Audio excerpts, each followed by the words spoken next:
आज हम लोग पढ़ रहे हैं याकूब उसका दूसरा अध्याय, उसके 1 पद से लेकर 12 पद तक, जहां पर याकूब पक्षपात के विरुद्ध चेतावनी देते हैं और कहते हैं, हे मेरे भाइयों, हमारे महिमा युक्त प्रभु यीशु मसीह पर तुम्हारा विश्वास पक्षपात के साथ ना हो, क्योंकि यदि एक पुरुष सोने के छल्ले और सुंदर वस्त्र पहने हुए तुम्हारी सभा में आए और एक कंगाल भी मैले कुचले कपड़े पहने हुए आए और तुम उन सुंदर वस्त्र वाले का मुंह देखकर कहो, तू वहां अच्छी जगह बैठ, और उस कंगाल से कहो, तू यहाँ खड़ा रहे या मेरे पांव के पास बैठ, तो क्या तुमने आपस में भेदभाव ना किया और बुरे विचार से न्याय करने वाले ना ठहरे? हे मेरे प्रिय भाइयों, सुनो, क्या परमेश्वर ने इस जगत के कंगालों को नहीं चुना कि विश्वास में धनी और उस राज्य के अधिकारी हो जिसकी प्रतिज्ञा उसने उनसे की है जो उससे प्रेम रखते हैं? पर तुमने उस कंगाल का अपमान किया। क्या धनी लोग तुम पर अत्याचार नहीं करते? और क्या वे ही तुम्हें कचहरियों में घसीट घसीट कर नहीं ले जाते? क्या वे उस उत्तम नाम की निंदा नहीं करते जिसके तुम कहलाते हो? तो भी यदि तुम पवित्र शास्त्र के इस वचन के अनुसार कि तू अपने पड़ोसी से अपने समान प्रेम रख, सचमुच उस राज्य व्यवस्था को पूरी करते हो, तो अच्छा ही करते हो। पर यदि तुम पक्षपात करते हो तो पाप करते हो, और व्यवस्था तुम्हें अपराधी ठहराती है, क्योंकि जो कोई सारी व्यवस्था का पालन करता है परंतु एक ही बात में चूक जाए, तो वह सब बातों में दोषी ठहर चुका है। इसलिए कि जिसने ये कहा तू वह विचार न करना, उसी ने ये भी कहा तू हत्या ना करना। इसलिए यदि तूने वह विचार तो नहीं किया पर हत्या की, तो भी तू व्यवस्था का उल्लंघन करने वाला ठहरा। तुम उन लोगों के समान वचन बोलो और काम भी करो जिनका न्याय स्वतंत्रता की व्यवस्था के अनुसार होगा, क्योंकि जिसने दया नहीं की उसका न्याय बिना दया के होगा। दया न्याय पर जयवंत होती है। पक्षपात नहीं करना चाहिए। Hallelujah. You should not do any kind of favouritism. आपके जीवन में एक पक्षपात का स्वभाव नहीं होना चाहिए। अगर आप उसके पहले पद को पढ़ते हैं, याकूब उसका दूसरा अध्याय पद 1, वहां पर लिखा है, हे मेरे भाइयों, हमारा महिमा युक्त प्रभु यीशु मसीह का विश्वास तुम पर पक्षपात के साथ ना हो। हमारे प्रभु यीशु मसीह कैसा है? ग्लोरियस गॉड, महिमा से भरा हुआ है। अगर तुम उस पर विश्वास करते हो तो तुम्हारे अंदर पक्षपात का स्वभाव नहीं होना चाहिए। हालेलुया। मालूम प्रभु यीशु मसीह आपको और मुझको क्या सिखाता है? यीशु मसीह आपको और मुझको सिखाता है कि हमको दूसरों के साथ कैसा व्यवहार करना चाहिए। How we should treat others. That is one of the most important एक विषय है जो बाइबल का है कि आपको दूसरों के साथ कैसा व्यवहार करना चाहिए। बाइबल बताती है अपने हित की बात ना करो, अपने आप से बढ़कर दूसरों को समझने का प्रयास करो, एक दूसरे से प्रेम करो, एक दूसरे को क्षमा करो। और यहां पर जब इस बात को याकूब लिख रहा है तो कह रहा है, मैं तुम्हें बताना चाहता हूं कि मसीह तुम्हें यही सिखाता है कि तुम्हें दूसरों के साथ कैसा व्यवहार करना चाहिए। यूहन्ना 13:35 में यीशु मसीह इस प्रकार से कहते हैं, यदि तुम आपस में प्रेम रखोगे तो इससे सब लोग जानने पाएंगे कि तुम मेरे क्या हो? चेले हो। तो परमेश्वर कह रहा है तुम्हें प्रेम के साथ दूसरे के साथ व्यवहार करना चाहिए, करुणा दिखाना चाहिए, तुम्हें दया दिखानी चाहिए, ताकि ये एक ट्रेडमार्क है जिसे पता चलता है कि तुम मेरे क्या हो? चेले हो। और यहां पे परमेश्वर का दास कह रहा है, एक वास्तविक विश्वासी के अंदर एक पक्षपात का स्वभाव नहीं होता है। वो कभी पक्षपात नहीं करता है। क्यों नहीं पक्षपात हमें करना चाहिए? क्योंकि मसीह ने हम सबको एक बनाया है। पढ़ेंगे गलातियों की पत्री उसका 3 अध्याय पद 28, the book of Galatians chapter 3 verse 28। अब ना कोई यहूदी रहा और न यूनानी, ना कोई दास न स्वतंत्र, ना कोई नर न ना नारी, कोई नर है ना कोई नारी है, क्योंकि तुम सब मसीह यीशु में एक क्योंकि हो। तुम सब मसीह यीशु में कैसे हैं? एक है। Hallelujah. We all are one in Christ. हम मसीह यीशु की देह हैं। और प्रभु कह रहा है तुम सब एक हो। अब कोई काला नहीं है यहां पर, कोई गोरा नहीं है यहां पर, कोई लंबा नहीं है यहां पर, कोई नाटा नहीं है यहां पर, कोई धनवान नहीं है यहां पर, कोई गरीब नहीं है यहां पर। हमारे बीच में किसी भी प्रकार की भेदभाव नहीं होना चाहिए। पुराने समय में हम लोग एक गीत गाते थे, इस मंडली में भाइयों हम सब एक हैं, ना कोई काला, ना कोई गोरा, ना कोई सांवला, हम सब कैसे हैं? एक है। ना कोई पंजाबी, ना कोई मलयाली, ना कोई यूपी वाला, हम सब क्या हैं? एक हैं। This is the heart of God. परमेश्वर कह रहा है मैंने तुम सबको एक बनाया है। अब कोई यहूदी नहीं यहां पर, कोई यूनानी नहीं है, कोई नर नहीं, कोई नारी नहीं, कोई स्वतंत्र नहीं, कोई आजाद नहीं, कोई दास नहीं। We all are one in Christ. कुलोसियों की पत्री उसका 3 अध्याय और उसके 11वें पद में इस प्रकार से लिखा है। कुलोसियों की पत्री उसका 3 अध्याय पद 11, उसमें ना तो यूनानी रहा था, उसमें ना तो यूनानी रहा, ना यहूदी, ना खतना ना खतना रहित, ना जंगली, ना सकूती, न दास और न स्वतंत्र, केवल मसीह सब कुछ और सब में है। केवल मसीह सब कुछ। कौन सब कुछ है? मसीह सब कुछ और सब में है। Hallelujah. In everyone there is Christ. हर एक के अंदर मसीह पाया जाता है। और इसलिए प्रभु का दास याकूब कह रहा है तुम्हारे अंदर ये मतभेद, तुम्हारे अंदर ये पक्षपात, तुम्हारे अंदर ये पार्शियलिटी, ये स्वभाव तुम्हारे अंदर नहीं होना चाहिए। और ये बात अन्य जातियों से नहीं कह रहा है, ये बात कलीसिया से कह रहा है। हे भाइयों, ब्रदरन्स, कलीसिया के विश्वासियों से कह रहा है कि तुम्हारे अंदर ये पक्षपात नहीं होना चाहिए, क्योंकि परमेश्वर पक्षपात नहीं करता है। ये परमेश्वर की महिमा को कलंकित करता है। आपको याद होगा वो घटना जब परमेश्वर ने पतरस को उत्साहित किया कि वो कुरनेलियुस के घर में जाए, प्रेरितों के काम और उसके 10वें अध्याय में। और कुरनेलियुस को परमेश्वर ने दर्शन दिया कि एक पतरस नाम का एक सेवक उसके घर में आएगा। पर पतरस हिचकिचाने लगा, क्योंकि कुरनेलियुस एक अन्य जाति व्यक्ति है और उसको लगता था सुसमाचार केवल यहूदियों के लिए है और मैं यहूदियों के अलावा किसी के पास नहीं जाऊंगा। और उसके पश्चात परमेश्वर उसको एक दर्शन दिखाता है और उस दर्शन में मैं जाना नहीं चाहता।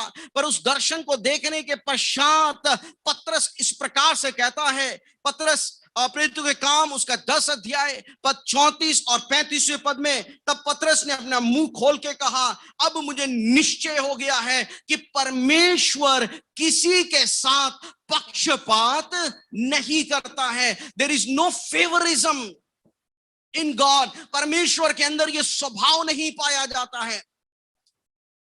और तब उसको ये बात जब समझ आई कि मेरा परमेश्वर पक्षपात नहीं करता है, जब परमेश्वर पक्षपात नहीं करता है तो मैं कैसे पक्षपात कर सकता हूं। मुझे कुरनेलियुस के घर में जाना चाहिए और परमेश्वर के वचन को सुनाना चाहिए। मेरे प्रियो, वो द्वार खुल गया अन्य जातियों के लिए कि परमेश्वर का वचन उसके घर में पहुंच गया और उसके घर से तमाम अन्य जातियों में फैलने लगा।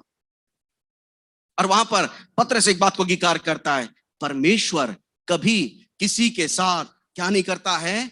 पक्षपात नहीं करता है। Hallelujah, hallelujah, hallelujah. जब हम प्रभु के लोग हो जाते हैं फिर हमारे अंदर जातिवाद नहीं है। जब हम प्रभु के लोग में हो जाते हैं तो हमारे बीच में कोई धनवान और गरीब नहीं है। और जब हम प्रभु के लोग हो जाते हैं, मेरे प्रिय, प्रभु कहता है तुम सब एक हो, सब कुछ में प्रभु वास करता है।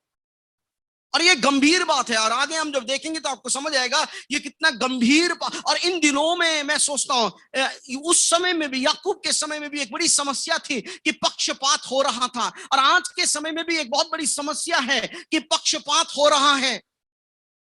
और वहां पर जब पक्षपात हो रहा था, उसको पढ़ देंगे हम लोग उसके 2 पद से, याकूब उसका 2 अध्याय पद 2 से। क्योंकि यदि एक पुरुष सोने के छल्ले और सुंदर वस्त्र पहने हुए तुम्हारी सभा में आए और एक कंगाल भी मैले कुचले कपड़े पहने हुए आए और तुम उस सुंदर वस्त्र वाले का मुंह देखकर कहो तू वहां अच्छी जगह बैठ, और उस कंगाल से कहो, तू यहाँ खड़ा रहे या मेरे पाँव के पास बैठ। तो क्या तुमने आपस में भेदभाव ना किया और बुरे विचार से न्याय करने वाले ना ठहरे? जी हाँ, यहाँ पर याकूब कह रहा है, और याकूब एक उदाहरण इसलिए समझा रहा है। याकूब समझाना चाहता है कि एक्चुअली में पक्षपात क्या होता है। और वो यहां पर कह रहा है, यदि, यानी कि ऐसा होता नहीं होगा, पर अगर ऐसा हो जाए कि एक सोने के छल्ले पहनकर और अच्छे वस्त्र पहन के तुम्हारे आराधनालय में आए और तुम उसको अच्छा स्थान दे दो बैठने के लिए, और उसी के पीछे एक कंगाल व्यक्ति आए जो मैले छितरे कपड़े पहन के आया है, और आप कहते तू यहीं खड़ा रहे, मेरे पांव के पास ही खड़ा रहे, तू यहाँ पर ना यहाँ से हिलना नहीं। तो प्रभु कह रहा है, क्या तुम भेदभाव नहीं कर रहे हो? क्या तुम पक्षपात नहीं कर रहे हो? यहां पर समस्या थी अमीर और गरीब की। हमारी कलीसिया में समस्या हो सकती है कि कोई पढ़ा लिखा और अनपढ़ों के बीच में। हमारे कलीसिया, अन्य कलीसिया में समस्या हो सकती है आत्मिक और अनात्मिक में। पर परमेश्वर कह रहा है, किसी भी प्रकार का फेवरिज्म, किसी भी प्रकार का पक्षपात, ये परमेश्वर की ओर से ठहराया हुआ नहीं है। हालेलुया। और देखिए, पक्षपात की वो परिभाषा समझा रहे हैं, और उसके 4 पद में कहता है, उसके आई थिंक उसके 3रे पद में कहता है, तुम मुंह देखकर कहते हो, है ना, तुम एक्सटर्नल चीजों को देखकर क्या करते हो? निर्णय लेने लगते हो। तुम बाहरी चीजों को देखकर बोलने लगते हो, ये ऐसा होगा और ये ऐसा होगा। और उसके पश्चात लिखा है, उसके 4 पद में लिखा है, तुम भेदभाव करते हो और कुविचार से, बैड मोटिव से, तुम्हारा मोटिव अच्छा नहीं है उसको वहां बैठाने का। तुम दिखाना चाहते हो तुम्हारी ये औकात है, तुम बताना चाहते हो तुम इससे ऊंचे नहीं हो। There is a bad motive that is behind you. बाहरी चीज को देख रहे हो, बाहरी चीज के बाद तुम्हारा जो मकसद है, तुम्हारे दिमाग में कुछ चल रहा है, वो गलत है, और उस गलत स्वभाव के कारण तुम उसके साथ क्या कर रहे हो? पक्षपात कर रहे हो। कहीं ना कहीं तुम्हें वो अच्छा नहीं लगता, कुछ कारणोंवश तुम्हें अच्छा नहीं लगता, और इसलिए तुम कहते हो तू यहां बैठ, तू यहां बैठ, तू यहां रहे, तू यहां रहे। परमेश्वर कह रहा है वो गलत है। हालेलुया, है ना। जब हम बाहरी चीजों को देखकर कुविचार के साथ भेदभाव करते हैं और किसी का न्याय करना शुरू कर देते हैं, परमेश्वर कहता है ये फेवरिज्म है। इसको हम क्या कहते हैं? पक्षपात। ये ठीक नहीं है, ये ठीक नहीं है। अब क्यों ठीक नहीं है? अब उसको वो इलैबोरेट कर रहा है। जी हाँ, हम लोग आगे बढ़ेंगे। पद 5, हे मेरे प्रिय भाइयों सुनो, हे मेरे प्रिय भाइयों सुनो।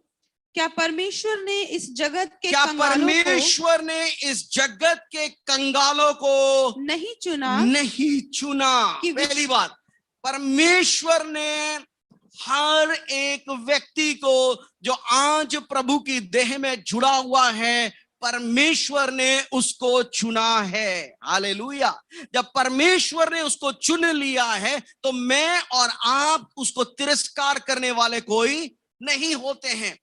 शायद हम बाहरी कुछ चीजों को देखकर, जो हमको शायद पसंद नहीं है, हम उसके साथ कुविचार के साथ भेदभाव करके उसका न्याय कर रहे हैं, और वो स्वभाव हमारे अंदर दिखाई दे रहा है कि हम उसके साथ एक पक्षपात कर रहे हैं। पर परमेश्वर कह रहा है, क्या तू नहीं जानता कि जिस परमेश्वर ने तुझको चुना है, उसी परमेश्वर ने उसको भी चुना है?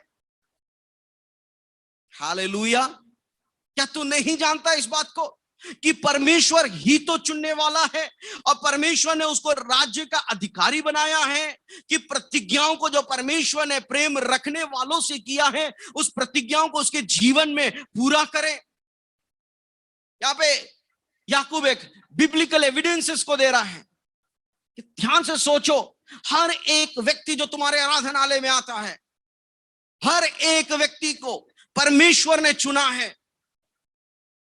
पौलुस कहता है परमेश्वर ने संसार के मूर्खों को चुना है ताकि ज्ञानवानों को लज्जित करे। परमेश्वर का वचन कहता है परमेश्वर ने संसार के कमजोरों को चुना है ताकि ताकतवरों को परमेश्वर लज्जित करे, बलहीनों को चुना है। दाऊद कहता है बिना परमेश्वर की इच्छा के कोई परमेश्वर के निकट नहीं आ सकता। It is God. इवन यीशु मसीह इस बात को रिकॉर्ड करते हैं, परमेश्वर अनुमति देता है। यह चुनाव परमेश्वर की ओर से है मेरे प्रियो। जब परमेश्वर किसी व्यक्ति को चुन लेता है, मैं और आप कौन होते हैं उसको तिरस्कार करने वाले? The Lord says, you know why it is important? Because ये डायग्नोस करने में आपको मदद करता है कि आप एक राइट स्पिरिट में हैं या नहीं, आपके अंदर सही आत्मा काम कर रहा है या नहीं। ये आपको मूल्यांकन करने का मदद करेगा कि आप उसी आत्मा में फ्लो कर रहे हैं जिस आत्मा में परमेश्वर कार्य कर रहा है, या फिर कहीं ना कहीं आप बाहरी चीजों को देखकर कुविचार के साथ भेदभाव करके न्याय कर रहे हैं किसी का। परमेश्वर कह रहा है, पहली बात, हर एक व्यक्ति जो मसीह के देह में पाया जाता है उसके द्वारा परमेश्वर ने उसको क्या किया है, चुना है। Hallelujah, the Lord has chosen them. Hallelujah, चाहे वो धनवान हो या वो गरीब हो, पढ़ा लिखा हो अनपढ़ हो, सुंदर हो बदसूरत हो, लड़का हो या लड़की हो, God has chosen them, God has. और उसी प्रकार से हमको बिहेव करना चाहिए, उसी प्रकार से हमें रिएक्ट करना चाहिए। ये परमेश्वर का चुना हुआ है, परमेश्वर का चुना हुआ है ये। दूसरी बात, अब उसको वो और अनफोल्ड कर रहा है, उसका दूसरा अध्याय पद 8 और 9 पद।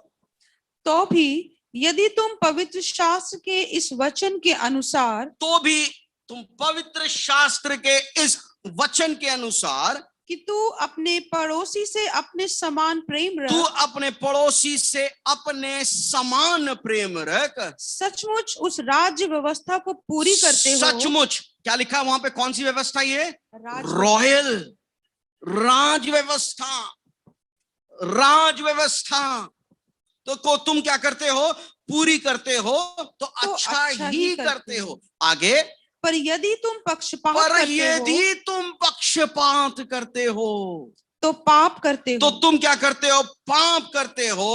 और व्यवस्था तुम्हें अपराधी और ठहराती है। व्यवस्था, परमेश्वर की व्यवस्था तुम्हें क्या ठहराता है, अपराधी ठहराता है। परमेश्वर का वचन तुम्हें अपराधी ठहराता है। परमेश्वर ने हमको एक राज व्यवस्था दिया है। There is a royal commandment that was given by the Lord। और वो राज व्यवस्था क्या है, राज व्यवस्था है कि तू अपने पड़ोसी से अपने समान प्रेम कर। यहां पर अगर आप एफर्ट्स करने लगेंगे ना मेरे प्रियो, तो प्रार्थना में आपको ज्यादा एफर्ट्स करने की जरूरत नहीं पड़ेगी। यहां परिश्रम करना, मुझे अपने समान दूसरे से प्रेम करना है, मुझे पक्षपात नहीं करना है। आपको आराधना में एफर्ट्स करने की जरूरत नहीं होगी मेरे प्रियो। But if you can make an effort, this is something, one of the most important law. परमेश्वर का दास कह रहा है ये एक राज व्यवस्था है। चर्च, आराधना करना, परमेश्वर की संगति में आना, दशवांश देना, समय पे कलीसिया आना, ये सब बातें अच्छी हैं, बट मैं याद दिलाता, एक राज व्यवस्था परमेश्वर ने कलीसिया को दिया है। और वो व्यवस्था ये है कि तुम एक दूसरे से अपने समान प्रेम करो, और यदि कोई पक्षपात करता है तो उसका हृदय सही नहीं है, वो व्यवस्था के विरोध क्या करता है, पाप करता है। He breaks the law। एक व्यक्ति यीशु मसीह के पास आया और उसने पूछा, हे गुरु, व्यवस्था में कौन सी आज्ञा सबसे बड़ी है? और उसने बोला, तू अपने परमेश्वर, अपने प्रभु से अपने सारे मन, अपने सारे प्राण और अपनी सारी बुद्धि से प्रेम रख। ये बड़ी और मुख्य आज्ञा यही है। और उसी के समान दूसरे से क्या कर, प्रेम कर। और अपने पड़ोसी से अपने समान प्रेम रख। ये दो आज्ञा सारी व्यवस्था और सारे भविष्यवक्ताओं का क्या है, आधार है। हालेलुया। अगर ये दो चीजों को आप पकड़ के रख लो कि मुझे अपने परमेश्वर से प्यार करना है और साथ ही साथ मुझे अपने पड़ोसी से प्रेम करना है, मुझे अपने प्रिय लोगों से प्रेम करना है, I need to make efforts. मैं पक्षपात नहीं कर सकता, मैं चूज ही नहीं हो सकता कि मैं उसको और मैं इसकी मदद इसको नहीं करूंगा, मैं इसको नहीं पूछूंगा। मैं परमेश्वर का दास होने के नाते आपको सचेत कर रहा हूं। मैं Somewhere you're breaking the law। परमेश्वर की कुछ व्यवस्थाओं को आप तोड़ रहे हैं। अगर आपने एक व्यवस्था तोड़ दिया तो परमेश्वर का वचन कहता है तुमने सारी व्यवस्थाओं को तोड़ दिया, क्योंकि जिस परमेश्वर ने बोला व्यभिचार ना करना, वही परमेश्वर कह रहा है तुम चोरी ना करना। और यीशु मसीह कह रहा है दो व्यवस्थाएं हैं, अगर तुम इसमें पकड़ के रख लो ना, प्रभु से प्यार करना है और अपने पड़ोसी से प्यार करना है, तो तुम सारी तमाम भविष्यवक्ता और तमाम व्यवस्था का आधार यही है। Hallelujah. Make efforts church, make efforts, kill yourself. अब समय आ चुका है कि हम ऊपरी बातें करना बंद करें, शोशोबाजियां करना बंद करें। Let our heart be transformed, हमारा हृदय परिवर्तित हो जाए, हमारा मन परिवर्तित हो जाए। यह समय आ चुका है कि हम बुनियाद के बातों में वापस आए और अपने आप को नम्र करें और इस बात को जांचे और जाने परमेश्वर क्या चाहता है। जिस प्रकार से इफिसियों की पत्री उसके 4 अध्याय में, माफ कीजिए उसके 5वें अध्याय में पौलुस कहता है परखो परखो जांचो परमेश्वर को क्या भाता है। Maybe you are going in a different direction. और आज मैं बोलना चाहता हूं, अगर आप वापस प्रभु के मार्गों में चलना चाहते हैं, परमेश्वर से प्यार करना शुरू करें और अपने पड़ोसी से अपने समान प्यार करना शुरू करें। Let there be no favorism. बाहरी चीजों को देखकर, कुविचार के साथ, भेदभाव करके किसी का न्याय नहीं करिए। याद रखिए खुदा ने उसको चुना हुआ है। Hallelujah. There is a call of God upon this brother or this sister's life. दूसरी बात, राज व्यवस्था हमको दिया गया है। राज व्यवस्था कहता है अपने पड़ोसी से अपने समान क्या कर, प्यार। और अगर तू ऐसा करता है तो अच्छा करता है, मगर अगर तू नहीं करता है, there is, you're breaking the law. आप परमेश्वर की व्यवस्था को, परमेश्वर के एक आज्ञा को तोड़ रहे हो। देखिए रोमियो की पत्री उसका 15वें अध्याय, रोमियो की पत्री उसका 13वां अध्याय पद 8, रोमियो की पत्री पद 13 अध्याय 13 पद 8।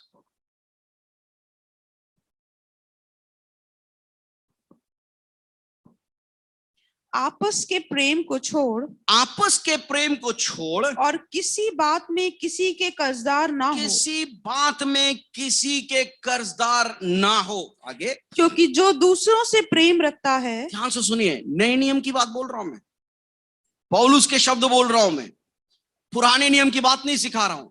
जो आपस में क्या करता है, प्रेम रखता है। इन दिनों में कलीसिया फ्लरिश कर रही है ना, फ्लरिश कर रही है, building wise, devices wise, gadget wise, और ऑनलाइन आ गया तो और भी हम लोग टेक्नोलॉजी वाइज एडवांसमेंट होते जा रहे हैं। बट यू नो, और शैतान इसकी अनुमति दे रहा है। पर अंदर अंदर क्या हो रहा है, एक दूसरे को देख नहीं सकते, एक दूसरे के साथ बर्दाश्त नहीं होता, हमें सह नहीं सकते। पर परमेश्वर का वचन कहता है जब तुम एक दूसरे से प्रेम करते हो तो उसकी व्यवस्था को क्या करते हो, पूरी करते हो। You're fulfilling the law when you start loving one another.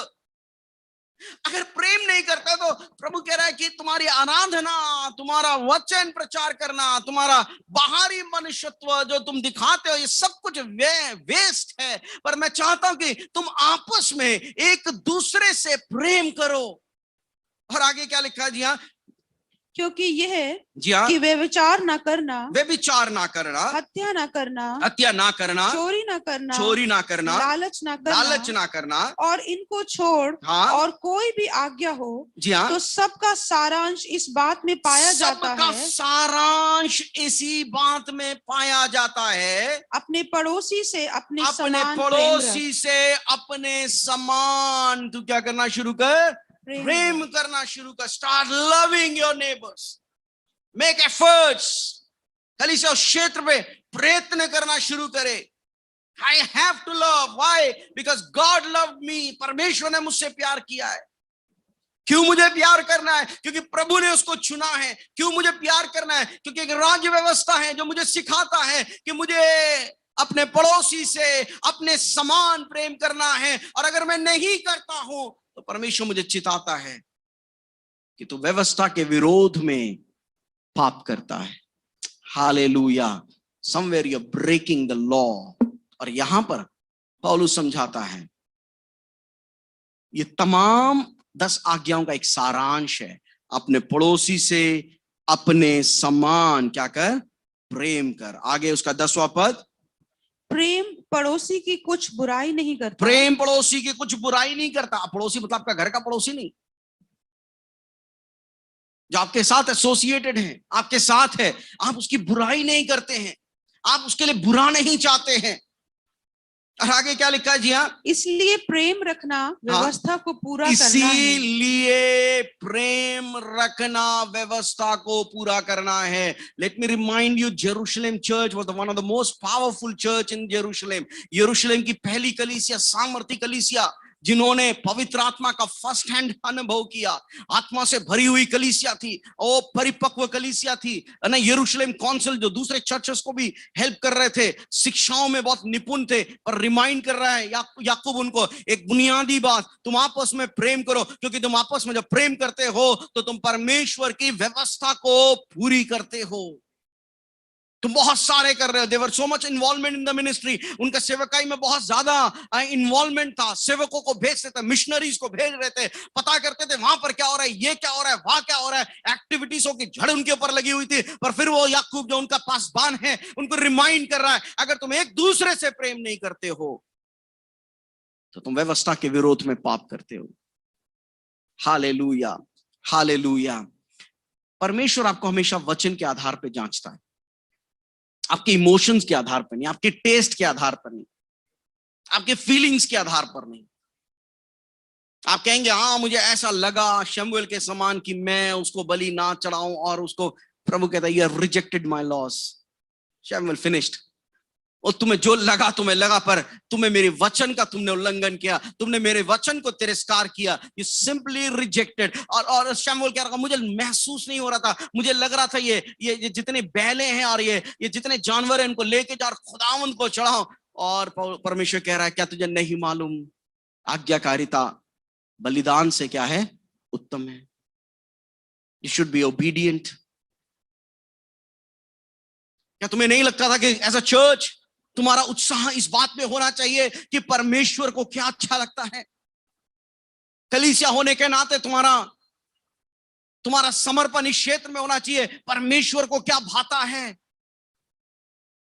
तुम्हारा मन हमेशा इसी के इर्द गिर्द में रहना चाहिए, क्या इससे परमेश्वर प्रसन्न होता है या नहीं होता है। तुम बहुत सी बातें कर रहे हो, परंतु मैं तुमसे कह रहा हूं आपस में प्रेम करो, आपस में प्रेम करो। उस राज व्यवस्था को तुम अपने जीवन में क्या करो, पूरा करो। Let there be no favouritism. Hallelujah, hallelujah. आखिरी बात बोलकर मैं समाप्त करूंगा, उसके 12वें और 13वें पद को पढ़ देंगे। तुम उन लोगों के समान वचन बोलो, तुम उन लोगों के समान वचन बोलो और काम भी करो, जिनका न्याय स्वतंत्रता की व्यवस्था के अनुसार होगा। न्याय स्वतंत्रता की व्यवस्था के अनुसार होगा। जिनका जो न्याय है किसके अनुसार होगा, स्वतंत्रता की व्यवस्था के अनुसार होगा। जी हाँ, क्योंकि जिसने दया नहीं की, उसके अंदर दया नहीं है ना। दया नहीं है, क्यों नहीं है? क्योंकि उसके अंदर प्रेम नहीं है। परमेश्वर का वचन कह रहा है उसका न्याय भी बिना दया के होगा। आप समझ रहे कितने इंपॉर्टेंट बात बताए। अभी आप अपना मजे ले रहे हो, मेरे को नहीं प्यार करना, मेरे को नहीं बर्दाश्त होता, मैं नहीं क्षमा करूंगा। प्रभु कह रहे हैं न्याय का समय आने वाला है, न्याय का समय आने वाला है। यू बेटर अभी तुम समझ जाओ इस बात को। अगर तुम दया नहीं कर रहे हो, तुम बर्दाश्त नहीं कर रहे हो, तुम सह नहीं पा रहे हो, तुम क्षमा नहीं कर पा रहे हो, और तुम अपने सारे लॉजिकल रीजंस को लेकर आ रहे हो कि मैं नहीं क्षमा कर, हमेशा ऐसा करता है, हमेशा ऐसा करती है, अरे वो लायक ही नहीं है, मुझे अच्छा नहीं लगता, मुझे अच्छी लगता, मैं इस टाइप का नहीं हूं, मैं उस टाइप का। परमेश्वर एक समय आ रहा है कि तुम भी न्याय के सिंहासन के सामने खड़े होंगे। तुम दया नहीं दिखा रहे हो, तुम क्षमा नहीं कर रहे हो, तुम सहने के लिए तैयार नहीं हो। गाना गवा लो, दया के ऊपर गा लेंगे, क्षमा के ऊपर गाना गवा लो, गा लेंगे, प्रचार करा लो प्रेम के ऊपर बड़ी बड़ी बातें, पर जब प्रैक्टिकली तुम्हें दिखाने के लिए मैं बोल रहा हूं, कम ऑन एक्सेप्ट, स्वीकार करो। आज का समय नहीं था याकूब का समय, उस समय सच में बहुत भेदभाव था धनवान और गरीबों के बीच में, और वो भेदभाव अब कलीसिया के अंदर भी दिखाई दे रहा है, जिसके वजह से कंगाल लोगों को तिरस्कार किया जा रहा है, वो उनको रिजेक्ट किया जा रहा है। परमेश्वर कह रहा है हैव मर्सी। और हो सकता है ऐसे कई इस कलीसिया में होंगे जिनके साथ पक्षपात हुआ होगा। अब क्योंकि उनके साथ पक्षपात हुआ है, अब वो भी दूसरों के साथ क्या कर रहे हैं, वैसा ही व्यवहार कर रहे हैं, क्योंकि उनको लगा मुझको क्षमा नहीं मिली थी, अब मैं भी किसी को क्षमा नहीं करूं। वो परमेश्वर कह रहा है डील विथ ग्रेस, मर्सी, दया करो, तुम दया के साथ व्यवहार करो। हो सकता है तुम्हारे को चोट पहुंची होगी, तुम्हें दुख पहुंचाया गया होगा, तुम्हारे साथ धोखा दिया गया होगा, तुम्हारा नाजायज फायदा उठाया गया होगा, पर अब तुम्हें वैसा ही व्यवहार नहीं करना है, क्योंकि अगर तुम दया करोगे तो एक समय आएगा कि तुम पर भी दया की जाएगी। हालेलुया। और देखिए उसके बाद याकूब उसको कोट करता है, दया न्याय के ऊपर क्या करेगा, जयवंत हो जाएगा। हालेलुया। दया न्याय के ऊपर, जब आप परमेश्वर की उपस्थिति में आएंगे, the Lord will look, अरे भैया इसने कितना अनुग्रह किया, कितने लोगों को क्षमा किया, कितना, क्योंकि परमेश्वर का वचन कहता है मत्ती रचित सुसमाचार उसके 6वें अध्याय और उसके 14वें और 15वें पद में, यदि तुम मनुष्य के अपराध को क्षमा करोगे तो स्वर्गीय पिता भी तुम्हारे अपराधों को क्षमा करेगा। अगर तुम लोगों के अपराधों को क्षमा नहीं करोगे तो स्वर्गीय पिता भी तुम्हारे अपराधों को क्षमा नहीं करेगा। That is crystal clear. If you don't show grace, God will never show grace upon you. परमेश्वर कह रहा है एक विश्वासी होने के नाते you must love each other. याद रखो, क्योंकि एक समय आने वाला है जब तुम्हें दया की जरूरत होगी और तुमको दया नहीं मिलेगी, क्योंकि तुमने अपने जीवन काल में कभी किसी पे दया नहीं करी।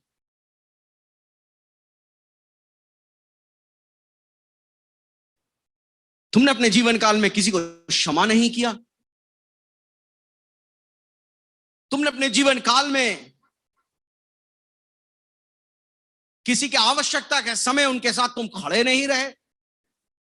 और आज when you are asking for grace, when you are asking for mercy, समय देर हो चुका है। That's a very powerful statement, let me tell you. वचन में बिल्कुल स्पष्ट लिखा है, क्योंकि जिसने दया नहीं की उसका न्याय भी बिना दया के होगा। हालेलुया। जिसने प्रेम नहीं किया उसका न्याय भी बिना प्रेम के साथ होगा। जिसने क्षमा नहीं किया उसका भी न्याय बिना क्षमा के होगा। और उसके बाद याकूब कहता है क्योंकि दया न्याय के ऊपर क्या हो गया, जयवंत हो गया। Hallelujah, hallelujah. So as a church I want to encourage you. एक कलीसिया होने के नाते मैं आपको प्रोत्साहित करना चाहूंगा कि आप इस पक्षपात की आत्मा से बाहर निकलें।